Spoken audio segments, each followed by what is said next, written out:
नमस्कार, मैं हूं आपके साथ मेनका चौधरी और आप देख रहे हैं न्यूज़ 18। और इस बुलेटिन की शुरुआत इस अपील के साथ कि आप मास्क जरूर पहने जब भी घर से बाहर निकले, क्योंकि कोरोना के खिलाफ इस जंग में सबसे बड़ा हथियार जो मेरे और आपके हाथ में है वो ये मास्क ही है, जो कि हम खुद इस्तेमाल कर सकते हैं।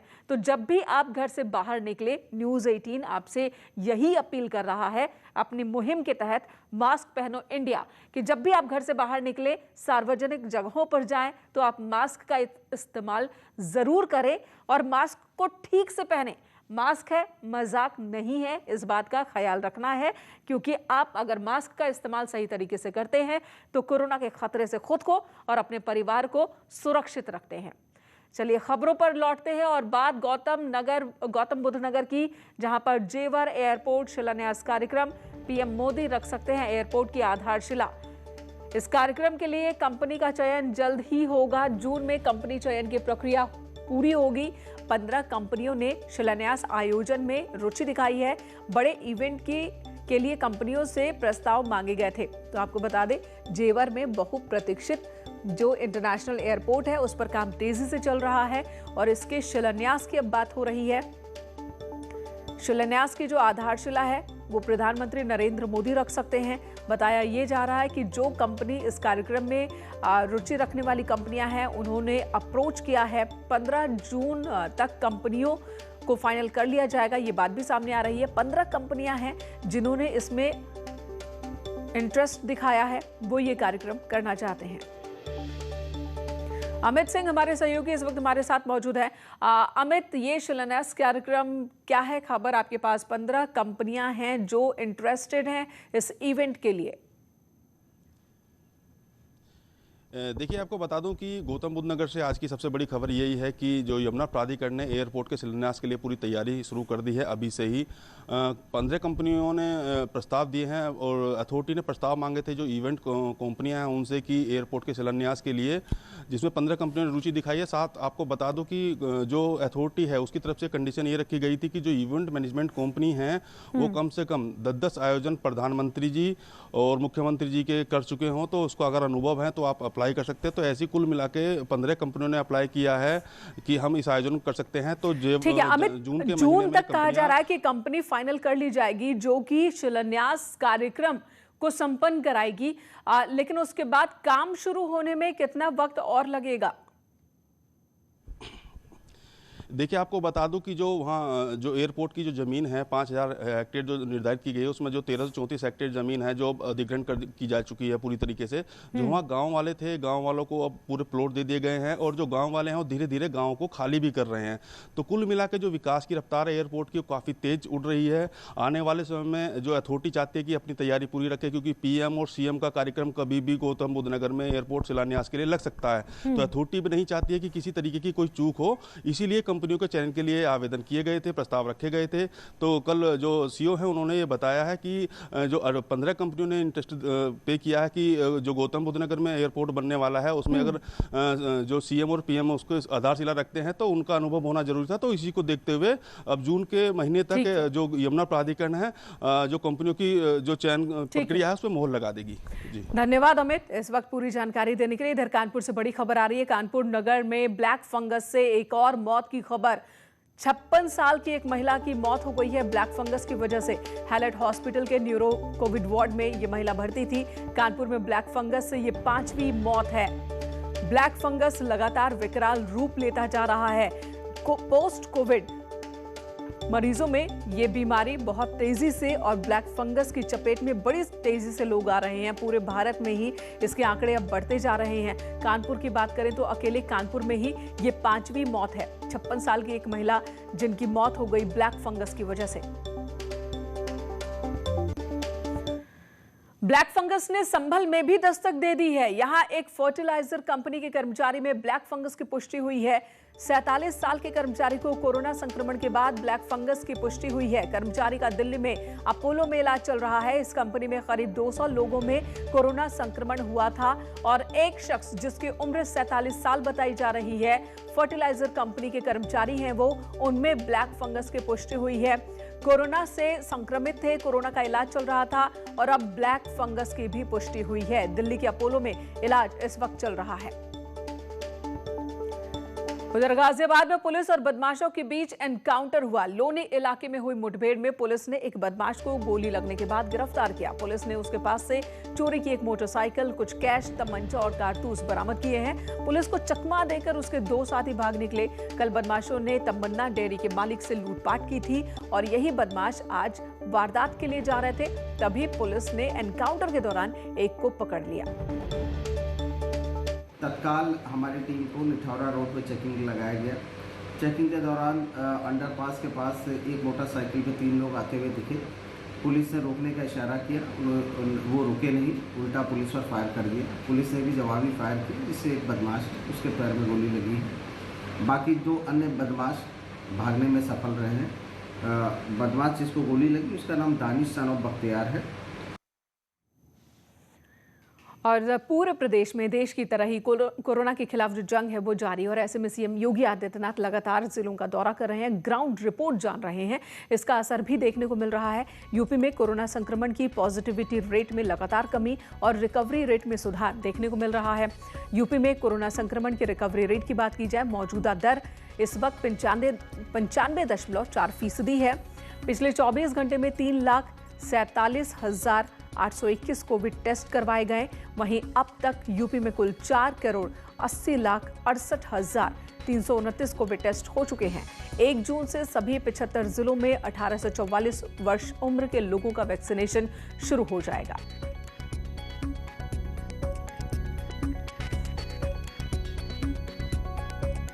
उत्तर प्रदेश में कोरोना पर लगाम लगाने के लिए तेजी से कदम उठाए गए, जिसका असर देखने को मिल रहा है। अब कोरोना संक्रमण नए केसेस की बात की जाए उसमें कमी देखने को मिल रही है, जबकि रिकवरी रेट में काफी सुधार। रिकवरी रेट 95.4% तक पहुंच चुकी है। 24 घंटे में कोविड टेस्ट की बात की जाए 3,47,821 कोविड टेस्ट किए गए और इस तरीके से उत्तर प्रदेश में कोविड टेस्ट की संख्या लगातार बढ़ाई जा रही है और नए संक्रमण का दर उसमें कमी देखने को मिल रही है, जो कि राहत की बात है। और धीरे धीरे अब प्रदेश के कई जिले कोरोना फ्री होने लगे हैं। करीब 14 जिलों में से 10 जिले ऐसे हैं जहां 10 से भी कम मामले सामने आए हैं। 14 जिले ऐसे हैं जहां पर 10 से कम नए केस सामने आए हैं। जानकारी के लिए इस वक्त हमारे साथ मौजूद हैं हमारे रिपोर्टर्स, हमारे सहयोगी अलग अलग जिलों से। सुमित शर्मा चित्रकूट से, अखिलेश सोनकर भी हमारे साथ मौजूद हैं। सुमित का रुख सबसे पहले करेंगे। सुमित, हाथरस में क्या हालात हैं? बताया जा रहा है कि अब कोरोना पर तेजी से लगाम लगाने में कामयाबी मिल रही है। जी मेनका, बिल्कुल हाथरस, अगर हम जनपद हाथरस की बात करते हैं तो जनपद हाथरस में कल रात को लगभग 3 पॉजिटिव केस ही सामने आए हैं। 36 लोगों को डिस्चार्ज किया गया है। यहाँ पर 4.5 लाख से ज़्यादा की अब तक जांचें की जा चुकी हैं। 28 से ज़्यादा लोगों को जो थे वो ठीक होकर जा चुके हैं। अगर बात करते हैं जनपद की, तो जनपद कोरोना मुक्त होने की कगार पर लगभग बढ़ चुका है और बहुत ही जल्दी जनपद में कोरोना पे लगाम लगाने के लिए जिला प्रशासन ने जो तैयारियाँ की थी उस पर सफलता उनको मिलती जा रही है। अगर गाँव देहात की हम बात करते हैं मेनका, तो गाँव देहात में जो स्वास्थ्य विभाग की टीमें हैं लगभग लगातार पिछले 1 हफ्ते से कैंपेन कर रही हैं। वहां लोगों को चिन्हित कर रही हैं, लोगों की जांचें कराई जा रही हैं। जो भी संक्रमित निकलता है उनको किट दी जाती है और जिला अस्पताल में उनका उपचार कराया जाता है। जो बहुत जरूरी है कि गांव के लोगों को भी जागरूक किया जाए और स्वास्थ्य टीम वहां उन तक पहुंचे, जांच गांव में भी तेजी से हो। अखिलेश, चित्रकूट का हाल बताएं कि वहां पर कोरोना को लेकर इस वक्त क्या स्थिति है? प्रशासन की ओर से मुस्तैदी दिखाई जा रही है या कहीं कोई कमी है?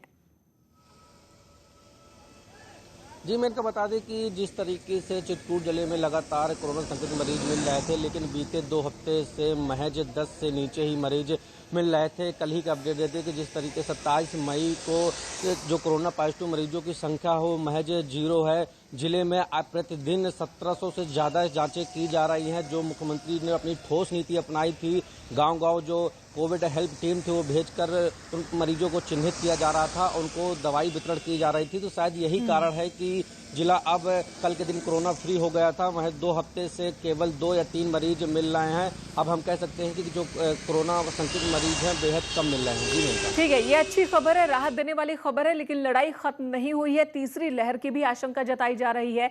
ऐसे में जरूरी है कि कहीं कोई ढिलाई ना हो। आप दोनों भी अपना ख्याल रखिए और इस वक्त सारी खबर हमारे दर्शकों तक पहुंचाने के लिए बहुत बहुत धन्यवाद। और अगली खबर का रुख करते हैं। सीएम योगी आदित्यनाथ आज नवनिर्वाचित ग्राम प्रधानों से वीडियो कॉन्फ्रेंसिंग के जरिए संवाद करने वाले हैं। दोपहर 3:30 बजे ये बातचीत होगी। सीएम योगी आदित्यनाथ सभी प्रधानों से वर्चुअली जुड़ेंगे। इस संवाद कार्यक्रम में प्रदेश के 58,176 ग्राम प्रधान शामिल होंगे, जिसमें से कुछ प्रधानों से सीएम डायरेक्ट बातचीत भी करेंगे। और इस संवाद के जरिए सीएम योगी कोरोना काल में जो जिम्मेदारी प्रधानों के कंधों पर है, वो जिम्मेदारी उन्हें समझाने की कोशिश करेंगे और साथ ही जरूरी निर्देश देंगे। आपको बता दें, नवनिर्वाचित ग्राम प्रधानों के शपथ ग्रहण के बाद ये पहली बैठक हो रही है। सीएम पहली बार प्रधानों से संवाद करने वाले हैं।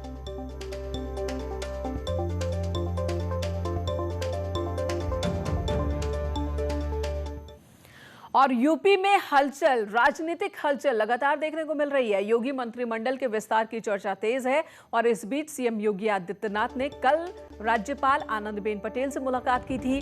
लखनऊ राजभवन में दोनों के बीच करीब 1 घंटे तक मुलाकात चली और क्या बात हुई इस मुलाकात में, ये तो अभी साफ नहीं है। सरकार की ओर से कोई बयान जारी नहीं किया गया।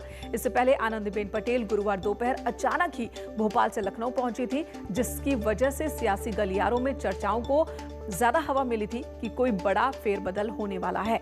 योगी कैबिनेट में फेरबदल और विस्तार की चर्चाओं के बीच ये मुलाकात बेहद अहम मानी जा रही है।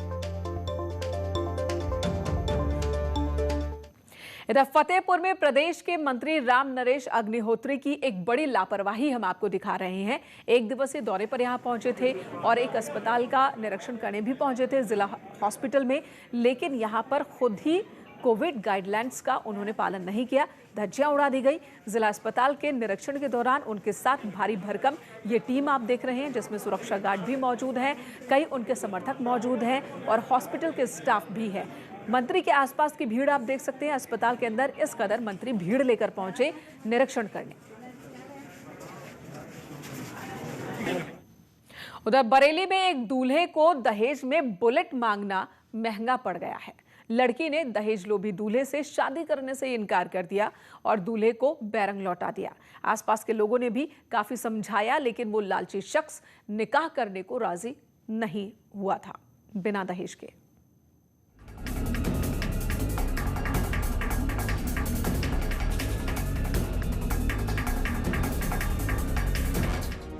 हाथों में मेहंदी लगाए इस लड़की की हिम्मत की जितनी भी तारीफ की जाए कम ही होगी, क्योंकि इसने जो किया वो दहेज लोभियों के मुंह पर तमाचा है।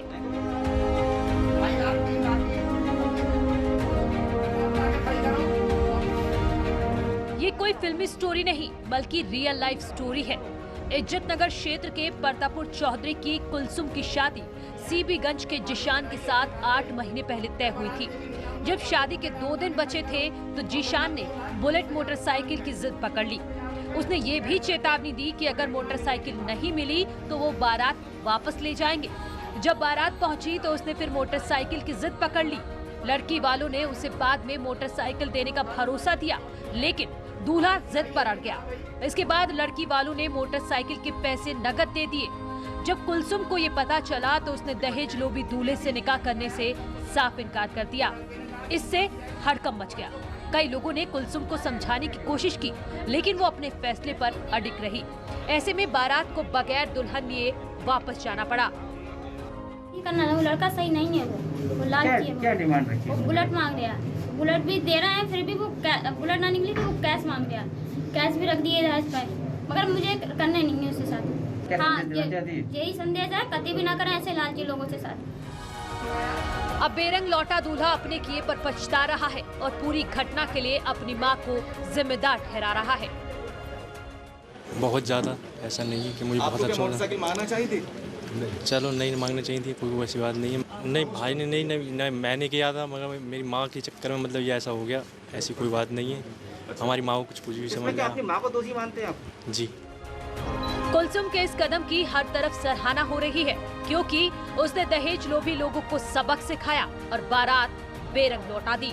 न्यूज़ 18 के लिए बरेली से हरीश शर्मा की रिपोर्ट।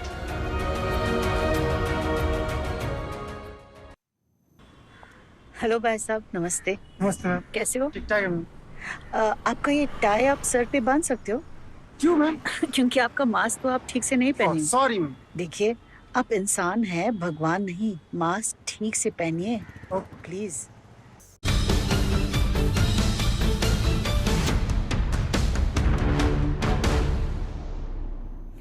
लखनऊ से इस वक्त एक बड़ी खबर आ रही है और गंभीर खबर है। कोरोना से शहीद होने वाले पुलिसकर्मियों में से सिर्फ 18% कर्मचारियों को ही अनुग्रह राशि मिली है। आपको बता दें 168 में से सिर्फ 28 पुलिसकर्मियों के परिवारों को ही सहायता राशि अभी तक मिल सकी है। अनुग्रह राशि के तौर पर 50 लाख रुपए देने का ऐलान हुआ था, लेकिन फाइलों में मामला फंसने की वजह से अभी तक सिर्फ 28 पुलिसकर्मियों को ही ये सहायता मिल सकी है। खबरों के मुताबिक अब तक 76 मामले पुलिस स्तर पर अटके हुए हैं, जबकि 33 मामले डीएम के स्तर पर अटके हुए हैं।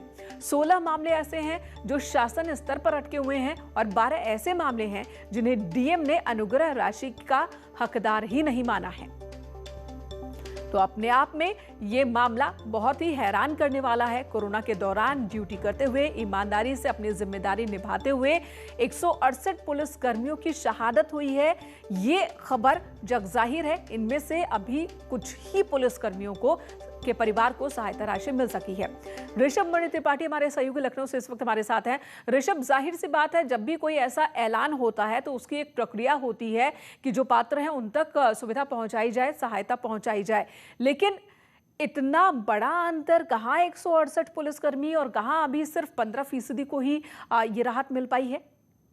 जी मेनका, देखिए ये ऐसी खबर है जो सिस्टम को जरूर झकझोर के रखेगी। न्यूज़ 18 इस सवाल को उठा रहा है कि जब कोरोना के फ्रंटलाइन वॉरियर्स का दर्जा उत्तर प्रदेश पुलिस कर्मियों को दिया जा चुका है, लेकिन अभी भी उनके जो पीड़ित परिवार हैं, जो कोरोना से शहीद हो चुके हैं पुलिसकर्मी, उनके परिवारों को जो सरकार की ओर से अनुग्रह राशि 50 लाख रुपए दे जाने की घोषणा हुई थी, मात्र 17-18% ऐसे पुलिसकर्मियों के परिवार हैं जिनको ये मिल पाई। अब तक 168 पुलिसकर्मी अपनी जान गंवा चुके हैं कोरोना के चलते और सिर्फ 28 परिवार ऐसे हैं जिनको ये अनुग्रह राशि मिल पाई है। बिल्कुल ऋषभ, लेकिन हम उम्मीद करेंगे कि जो फाइलें जहां अटकी हैं तो वो जल्द से जल्द उस पर काम हो और जो पीड़ित परिवार है उन्हें जल्द से जल्द उनका हक, उनकी मदद उन तक पहुंच सके।